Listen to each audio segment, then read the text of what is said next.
And just before we go, here is an update on our top story. ASEAN has issued a statement saying it is ready to assist Myanmar in a positive, peaceful and constructive manner. For more details on this, Leong Wai Kit joins us again. So, Wai Kit, what have the ASEAN ministers decided?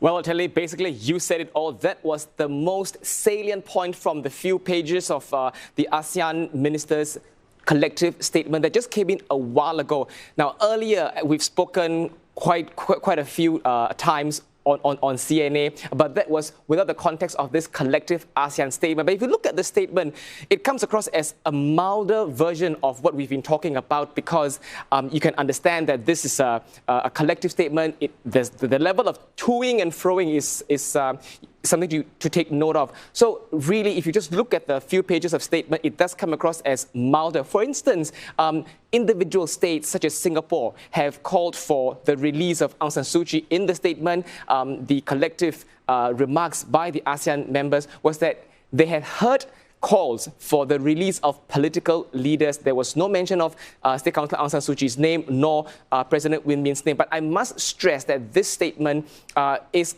on the back of a lot of toing and froing. I first spoke to Dr. Vivian Balakrishnan at 7 p.m. Singapore, Hong Kong time. It's nearly 3 hours. So this gives you an idea that the 10 parties had taken, or rather the 9 parties had taken that amount of time to agree on the statement. However, the fact that the statement could be knocked out within the span of 3 hours, even though it is seemingly mild and not so direct, is a strong statement in itself. And like you said, Otelli, ASEAN has said that it will and it is ready to help Myanmar in this situation. Of course, if you just read the statement, it doesn't come across as strongly worded. Singapore's Vivian Balakrishnan had said that it is very important for ASEAN as a bloc to make statements on this unfolding situation in Myanmar. Otherwise, this will underscore the lack of credibility and ASEAN centrality. But like I said, there's a lot of toing and froing. This is made from closed-door ASEAN meeting. All right, many thanks for that. Leong Wai Kit keeping us up to speed with events in Myanmar and around the region. ASEAN foreign ministers gathering to make their statements.